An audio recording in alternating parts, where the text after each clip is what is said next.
Hello everyone, मैं हूं नवीन और स्वागत करता हूं आपका ऑनलाइन पाठशाला प्रेजेंटिंग वाई जी सक्सेस कोचिंग। मैं आपको आर्मी एग्जाम्स के प्रीवियस पेपर लेकर आया हूं, जिनमें हम देखने वाले हैं आज प्रीवियस पेपर के कुछ क्वेश्चंस। आप बने रहिए और जिन बच्चों के एग्जाम्स हैं वो इन्हें अवश्य देख ले, ताकि आपको पता चले, हिंट मिले कि किस प्रकार के क्वेश्चन आर्मी एग्जाम्स में पूछे जाते हैं। आपको स्क्रीन पर क्वेश्चन दिख रहे हैं। चलिए हम क्वेश्चन लेते हैं। फर्स्ट क्वेश्चन से स्टार्ट करते हैं। अर्जुन पुरस्कार किसे दिया जाता है? ठीक है, क्षेत्र पूछा इसने। यहाँ पर ऑप्शन दिख रहा है खिलाड़ियों को, कवियों को, वैज्ञानिकों को और अभिनेता को। तो अर्जुन पुरस्कार दिया जाता है, फर्स्ट ऑप्शन करेक्ट है। खिलाड़ियों को दिया जाता है, पहला ऑप्शन इसमें करेक्ट रहेगा। दूसरा क्वेश्चन हमें दिख रहा है यहाँ पर, कश्मीर घाटी का मुख्य शहर कौन सा है?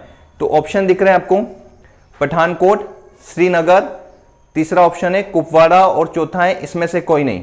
तो इसका करेक्ट आंसर है हमारे पास दूसरे क्वेश्चन का, जो कश्मीर घाटी का पूछा है, इसमें श्रीनगर करेक्ट आंसर है, बी ऑप्शन। ठीक है, इसके बाद थर्ड क्वेश्चन हमें दिख रहा है, आधी रात का सूरज। ठीक है, आधी रात का सूरज किस देश को कहा जाता है? मतलब जहां पर रात में या अर्धरात्रि का सन दिखता हो, वो पूछा है इन्होंने। तो ऑप्शन है जापान, स्विट्जरलैंड, नॉर्वे और इनमें से नहीं कोई नहीं। इसका करेक्ट आंसर नॉर्वे है। देखिए, नॉर्वे की पोजीशन जो होती है वो नॉर्थ पोल पे होती है, नॉर्थ पोल के नजदीक होती है, इसलिए वहां पर रात को भी सनलाइट रहती है, इसलिए आधी रात को सूरज का देश कहा जाता है।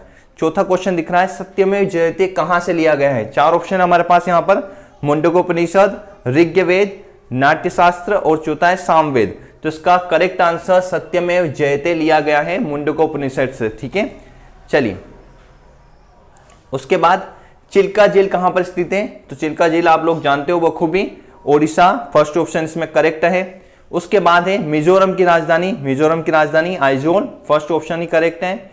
बिहू किस राज्य की पारंपरिक नृत्य है? बिहू किस राज्य का पारंपरिक नृत्य है? तो ये बी ऑप्शन करेक्ट है, असम का है। ठीक है, नेक्स्ट क्वेश्चन जो आया था, लंदन किस नदी के तट पर स्थित है? तो देखिए इसमें यहाँ ऑप्शन दिख रहा है, लंदन किस नदी के तट पर स्थित है। आई होप आपको आंसर पता हो, पर यहाँ पर इन्होंने कंफ्यूजिंग कर रखा है। पहला दे रखा है जेम्स, दूसरा दे रखा है टेम्स, तीसरा दे रखा है हेम्स और चौथा दे रखा है थेम्स। तो इसका करेक्ट आंसर टेम्स आएगा, टेम्स, बी ऑप्शन करेक्ट है, TAMES। दूसरा ऑप्शन जो दिख रहा है बी ऑप्शन करेक्ट है, टेम्स नदी पर लंदन स्थित है। उसके बाद एक नक्शे का उपयोग करके आप क्या पता कर सकते हैं? तो ऑप्शन है दूरी, दिशा, ऊंचाई और इनमें से सब। तो सभी चीजें पता चल सकती है मैप से। उसके बाद 10वां क्वेश्चन आपको दिख रहा है, सशस्त्र बलों का सर्वोच्च कमांड कौन होता है? सशस्त्र बलों का सर्वोच्च कमांडर कौन होता है? तो ऑप्शन है आपके पास, उच्च न्यायालय का मुख्य न्यायाधीश, लोकसभा अध्यक्ष, राष्ट्रपति या इनमें से कोई नहीं। तो करेक्ट आंसर भारत के राष्ट्रपति हैं, इसमें सी ऑप्शन करेक्ट है। इसके बाद आपको 11वां क्वेश्चन दिख रहा है, दुनिया का सबसे गहरा सागर कौन सा है? प्रशांत महासागर, हिंद महासागर, अरब सागर या इनमें से कोई नहीं। तो हमारा इसका आंसर रहेगा प्रशांत महासागर, ऑप्शन ए प्रशांत महासागर, क्योंकि यहां गहरा पूछा है। और मेरियाना ट्रेप के बारे में आप जानते होंगे, मेरियाना ट्रेंच जो है वो दुनिया का सबसे गहरा गर्त है। तो मेरियाना ट्रेंच प्रशांत महासागर में, तो प्रशांत महासागर सबसे गहरा महासागर हुआ। उसके बाद भारत में गोवा को पुर्तगालियों का से कब मुक्त कराया गया? 1961, सी ऑप्शन करेक्ट है इसमें, 61 में मुक्त कराया गया था।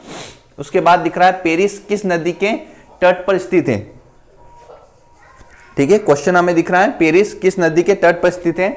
और चार ऑप्शन यहां पर दिख रहे हैं हमें, सीन, थेम्स, वोल्गा और इनमें से कोई नहीं। तो इसका करेक्ट आंसर सीन है, सीन पर पेरिस स्थित है। उसके बाद राष्ट्रीय वनस्पति उद्यान किस शहर में? तो राष्ट्रपति वनस्पति उद्यान, डी ऑप्शन करेक्ट है, लखनऊ में है।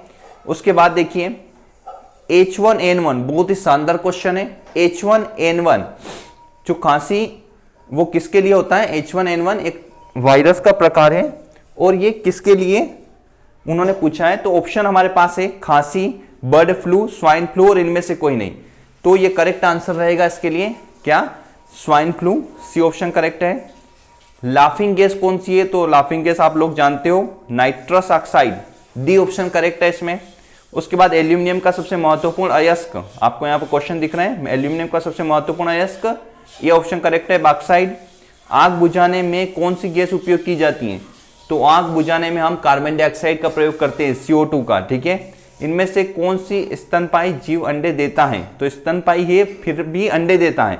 ठीक है, तो इसमें से करेक्ट आंसर देखिए चमगादड़, कंगारू, गिलहरी और प्लेटियस। तो प्लेटियस करेक्ट आंसर है इसका। लेप्रोस्कोपी किससे जुड़ा हुआ है? लेप्रोस्कोपी एक पद्धति होती है, तो ये किस में प्रयोग होती है? तो ये प्रसूति, जो लास्ट ऑप्शन दिख रहा है हमें, प्रसूति शास्त्र संचालन, मतलब जो महिलाओं के लिए जो होती है प्रसूति शास्त्र, उससे संबंधित है लेप्रोस्कोपी। उसके बाद पदार्थ की चौथी अवस्था, पदार्थ की 3 अवस्थाएं तो हमें पता है, चौथी कौन सी होती है? प्लाज्मा। ठीक है, इनमें से कौन सा मिश्रित उर्वरक है? देखिए मिश्रित उर्वरक मतलब जिसमें उर्वरक एक से अधिक हो, यूरिया, अमोनियम सल्फेट, CAM और NPK। तो इसमें से करेक्ट आंसर NPK होगा, जिसका नाम आपने सुना भी है, NPK, नाइट्रोजन, पोटेशियम और फास्फोरस, ये 3 मिक्स होते हैं इसमें। और आपने बहुत सी बार जो उर्वरक खरीदते हैं उसके जो उसका थैला होता है उसके ऊपर देखा होगा, देखिए आपको यहाँ पर आपको पिक दिख रहा है, इस पे NPK लिखा हुआ है, ये आपने बहुत सी बार देखा भी है। यही इसका करेक्ट आंसर है, डी ऑप्शन। इसके बाद गाय के दूध में सबसे अच्छा कौन सा समृद्ध विटामिन है? तो विटामिन ए इसका करेक्ट आंसर आएगा। टाइफाइड बीमारी कहाँ होती है? तो ये हमारे आंत में होती है, डी ऑप्शन इसमें करेक्ट है। 3 जड़ों वाला दांत कौन सा होता है? तो ये दाढ़ होता है, ए ऑप्शन करेक्ट है इसके लिए। लार किसके पाचन में मदद करता है? तो देखिए लार मुंह में ही बनना स्टार्ट हो जाती है, तो मुंह में वैसे तो कार्बोहाइड्रेट होता है जिसे हम स्टार्च भी बोल सकते हैं, तो डी ऑप्शन करेक्ट है, स्टार्च करेक्ट आंसर इसका। इसके बाद कमदर्शिता की वजह है, मतलब हमें कम दिख रहा हो, इसका कारण क्या है? तो 4 ऑप्शन दे रखे हैं, आंख की पुतली का स्थानांतरण, कमजोर मांसपेशियां, नेत्र गोलक का बनना है, रेटिना का कमजोर होना। तो देखिए सुटेबल आंसर इसमें रेटिना का कमजोर होना ही होगा, क्योंकि रेटिना पर ही हमारी इमेज बनती है। ठीक है, उसके बाद अगला क्वेश्चन दे रखा है, एक वयस्क पुरुष मस्तिष्क का औसत वजन कितना होता है? तो 1350 ग्राम। आप लोगों ने साइंस में बखूबी पढ़ा होगा बहुत सी बार, 1350 ग्राम करेक्ट आंसर है। पानी का अधिकतम घनत्व कितना होता है? यह किसमें होगा? 0 डिग्री, 4 डिग्री, 100 डिग्री या 10 डिग्री। देखिए अधिकतम घनत्व, वैसे तो पानी बर्फ बनना 4 डिग्री पे स्टार्ट हो जाता है, ठीक है, और 0 डिग्री हम उसका पूरा गलनांक बोलते हैं कि गलनांक, या वो सॉरी उसका जो फ्रीजिंग पॉइंट होता है, ठीक है, जिस पर वो जम जाएगा वो होगा उसका 0 डिग्री सी। पर 4 डिग्री सी से पानी बर्फ बनना स्टार्ट हो जाता है, तो 4 डिग्री सी ऐसा पॉइंट है जहां पर पानी का घनत्व सर्वाधिक होगा, क्योंकि उसके बाद तो बर्फ रहेगा, ठीक है, पानी नहीं रहेगा। तो अधिकतम घनत्व कितना होगा? बी ऑप्शन करेक्ट है, 4 डिग्री सी। इसके बाद इनमें से कौन सा रोग आमतौर पर हवा के माध्यम से फैल सकता है? प्लेग, टाइफाइड, श्रय रोग और हैजा। तो आप देखिए इनमें आइडिया लगाइए, प्लेग और टाइफाइड तो नहीं फैलता है, हैजा भी नहीं फैल सकता, श्रय रोग फैल सकता है, क्योंकि ये श्रय रोग है, इसे हम टीबी या ट्यूबरक्यूलोसिस कहते हैं, ठीक है, फैल सकता है हवा के माध्यम से। अगला हमें दिख रहा है वायुमंडल की ऊपरी हिस्सा ओजोन परत किससे बचाती है? तो ये हमें बचाती है ओजोन के लिए, तो आप जानते हो, पराबैंगनी किरणों से, सी ऑप्शन करेक्ट है, ठीक है।